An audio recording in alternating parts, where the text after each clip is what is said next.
Alright, what's up YouTube? We are back again in another vid here, and I have made a few adjustments to my rod and reel arsenal, and I want to give you guys an updated model about the 8 rods that I'm using this year.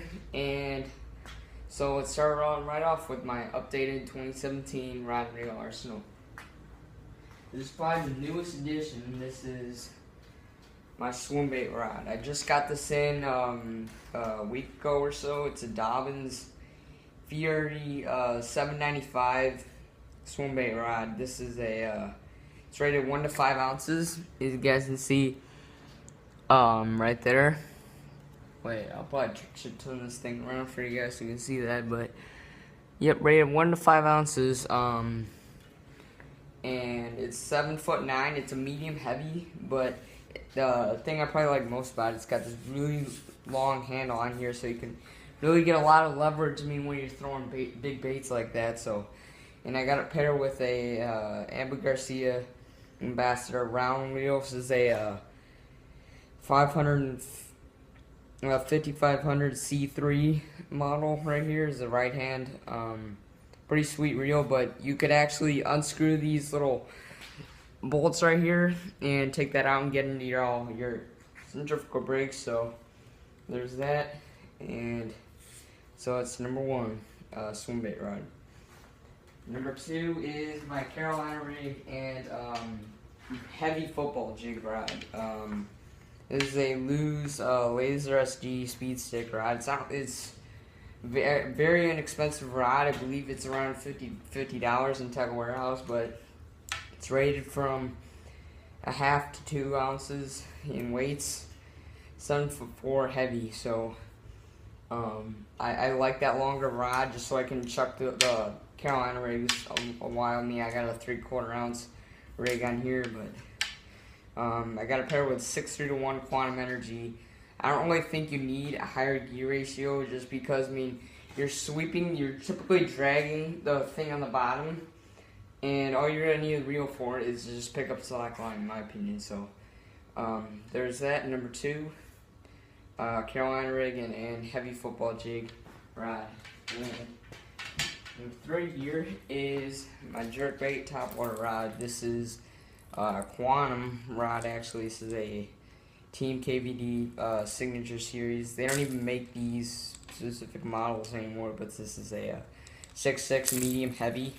Again, I like that shorter rod because when you're twitching baits like topwaters and jerk baits, you're gonna want a shorter rod so your rod tip isn't constantly hitting the water. But 6'3 to 1 Shimano Sitka 201E. This is probably one of the oldest reels that I still use currently. It's on its probably 3rd year or something like that, so it's still rolling just fine. If you look in here, it's got your brakes, but I actually replaced these 2 from the ones with my Canon, just because of the losses too, and I wanted to fill those gaps in. But got that, and most of these things I pair up with 15-pound mono, specifically Berkeley Trialing Big Game. You can get a big roll of it for like $7 or $8 at your local Walmart. So simply the line I use most, but yep, there it is, jerkbait and topwater rod. I got a little popper on here right now.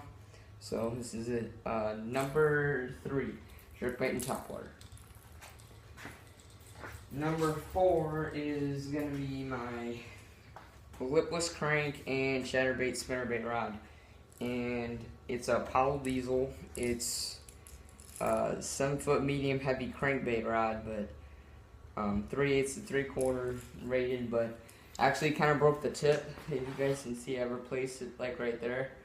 That's why it's spaced so narrow, so it's probably like a 6'10" or something like that. But I like the fast gear ratio just because it's awesome for lipless crankbaits. Like when you're ripping, you typically want to pick up a lot of line to keep it up high in the water column typically, especially in my lake, since a lot of times I'm fishing shallow ponds and stuff. But at the same time, you can also slow it down with like a chatterbait or a spinnerbait, something out deep. So there's that. Number 4, chatterbait and spinnerbait. 8'3 to 1 Lew's Sherman MB and Powell Diesel 7-foot medium heavy crankbait rod. Boom. Next we got this is actually my only finesse rod that I'm probably gonna ever need, but it's a another inside rod. This is right McGill makes these, I believe. This is a 7.2 drop shot stick. You guys can see right there on the handle, 7.2 drop shot. But yeah, I'm gonna use this things for all my finesse applications, Ned rigs, Nico rigs, maybe little flies for smallmouth and stuff like that. Use this thing for, but 7.2, so it's a little bit longer, but it's good because I generally like having a little bit longer rod, just so you can chuck those small little hair jigs and stuff pretty far. But reel, I got a Cardinal SX10 by Eb Garcia. The reason why I choose this reel is because it's real small, it's real compact, and not only that, but it's really light. I think it weighs like 6.9 ounces, something like that. But yeah, pretty dang light. So yep, there it is. Spinning. Number 5 is our finesse setup. So here it is. Boom. Next, we got my cranking stick. This is probably the only crankbait rod I'm probably gonna ever need. I can throw everything on this thing from little quarter-ounce square bills all the way up to 10XDs on this thing. So we got a Quantum Team KVD. This is a strike. No, I didn't say striking, but I didn't mean to say that. But it's a 7.4 medium heavy crankbait rod. It's weighed to a quarter ounce to 1.5 ounces. And yes, it's a striking 10XD, weighs around 2 ounces. But this rod handles it pretty well. And I mean, look at how flimsy this tip is. Here, I'll show you guys here. But yeah, I mean that's got a really nice tip action to it. I mean, it bends like pretty much all at the tip, as you guys can see, which I mean is really important typically when crankbait fishing, because you don't want to rip the hooks out of their mouth.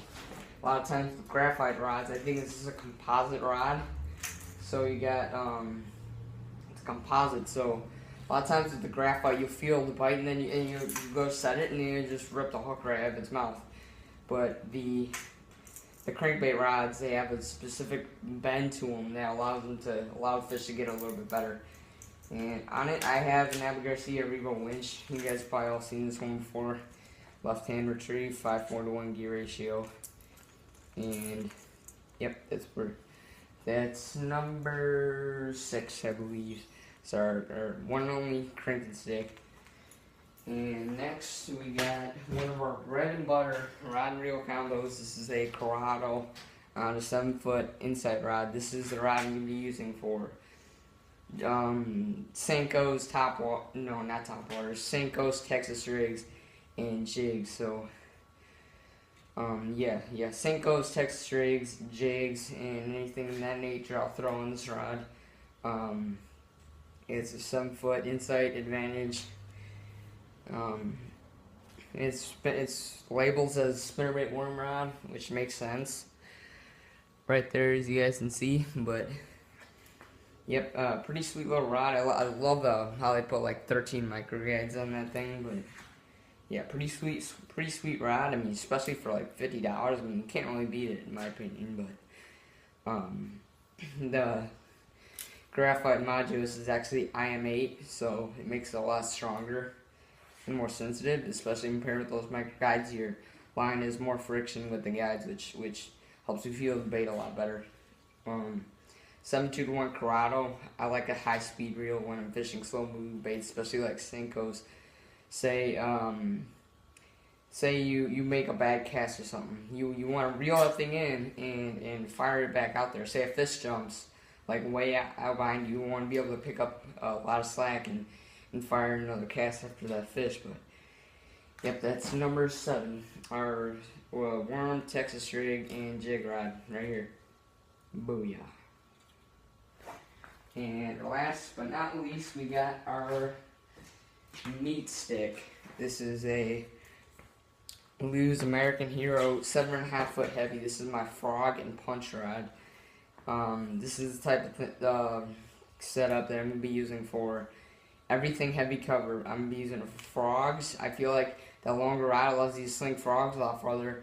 It may not be as easy to work the frog, but you're gonna have a lot more leverage over the fish to be able to pull the fish out of the mat. So there's that, and I got 65-pound Power Pro on this thing.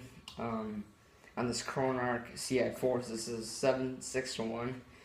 Again, I like having the higher speed reel, but not too high, because again, I want to get a good hook set, which that longer rod and stiff rod allows me to do.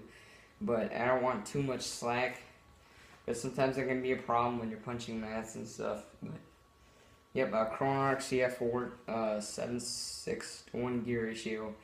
I lose American Hero 7/6 heavy power, rated for 1.5 to 2 ounces. So there it is.